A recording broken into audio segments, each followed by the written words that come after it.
Top of it, top of it, top of it. It's your boy Coach One Stack.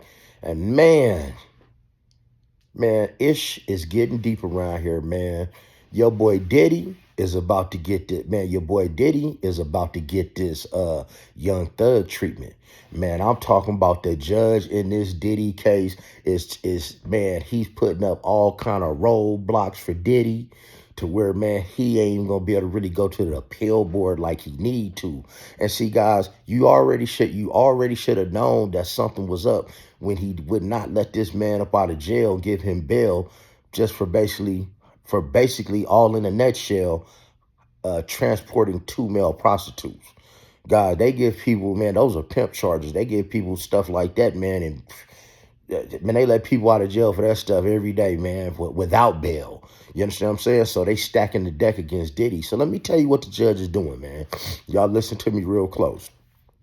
See, first of all, the judge when Diddy goes in there and he tries to get a mistrial, claiming that it was witness tampering and all of this extra stuff, man, the judge is gonna laugh in his face, and I'm gonna tell you why. Man, that judge is so on point in the Diddy case.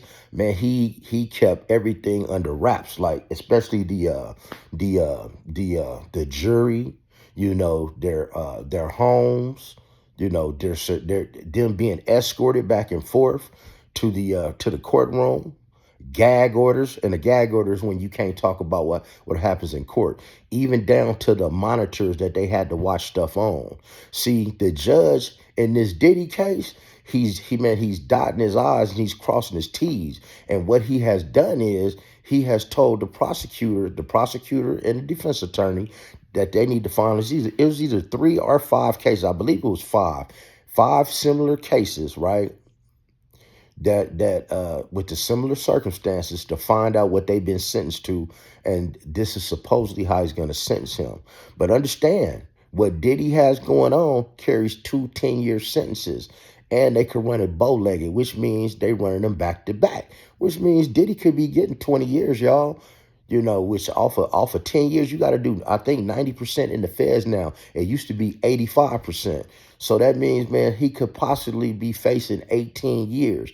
So the judge, man, has been doing everything to make sure that the case is airtight, that Diddy ain't getting no type of get back. It will not even be in Diddy's best interest, people, to even to try to get a mistrial and be retried. Because once he gets retried, this is what you have to understand. I'm in one of my rooms in the house. Okay. Diddy had rooms in his house. They found 3 machine guns with the serial numbers obliterated in Diddy's house. Okay. That alone carries 6 years in the federal penitentiary. So if he does happen to get a mistrial and get another trial, man, they could charge him with just that. They don't even need the only witnesses that they're gonna need for that is just the crime scene analysts who recovered the weapons in his house. That's it.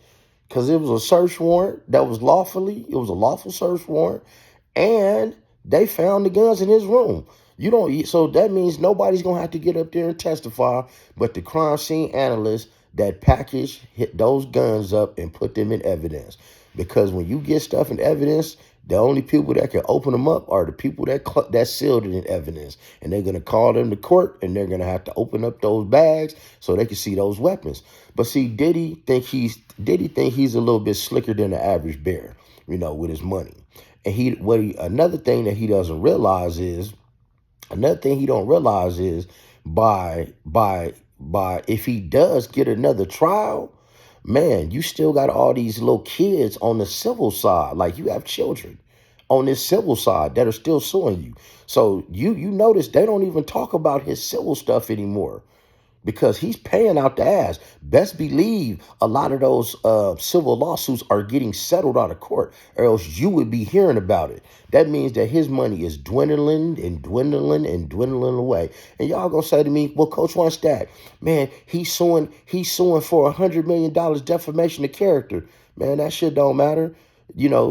I could sue one of y'all for $100 million. It don't mean I'm gonna get it. You can go sue anybody for anything. It don't mean that you gonna get it and he ain't gonna get it. But he trying to get that to shake back. But see, but where are your friends, Jay-Z?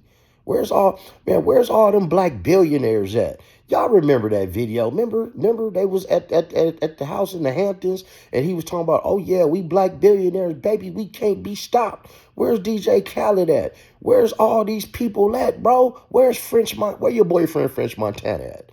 Where's Cuba Gooding Jr. at? Come on, man. Y'all talk to me. Talk to me, man. Where are these people at? Where are all these people that's supposed to have his back? Man, they didn't turn a blind eye. You know why? Because they didn't know that Diddy had them on them tapes at his house, because you have no right to privacy in somebody's house.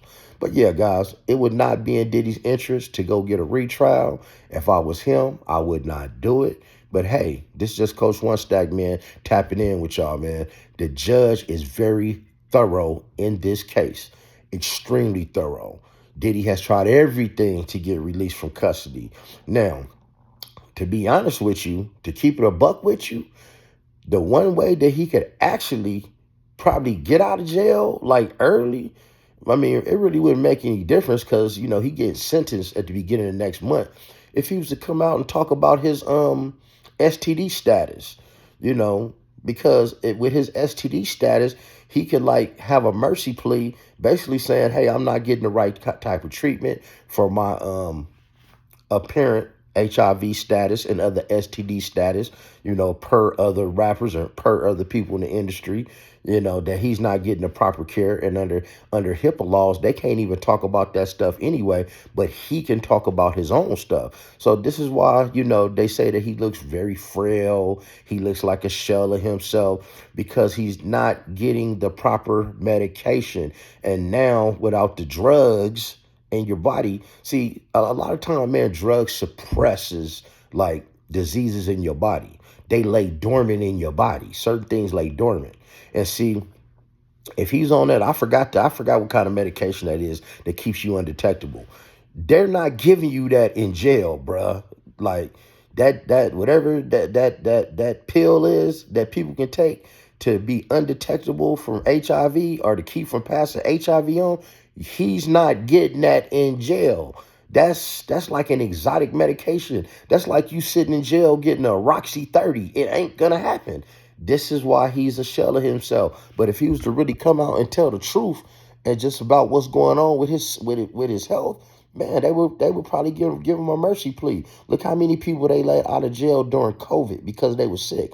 Matter of fact, Southwest T from BMF, he got let out because of COVID on a mercy plea, and he's still on house arrest. So I'm sure Diddy got more pull than him, but this just lets you know that Diddy is going down for the count. Can you dig what I'm saying? So hey, man, so when we talk about his rosters, hey, let's put it up there. Loon, he did Loon wrong. Loon turned into a Muslim. You see what he did to Mace. You see what he did to Biggie. You see what he did to Black Rob, and Black Rob died from cancer, broken, homeless. You see he got Craig Mack infected with HIV, which turned to full-blown AIDS. That's 5. I mean, tell me, guys, answer it. Danny Kane. I mean, the band. Tell me any group that Diddy had that he did not drag through the mud in the comments. But other than that, man, like the comment, like the video, hit that subscribe button, hit that notification bell so y'all know when I'm dropping new videos, and remember to stay your ass out of trouble.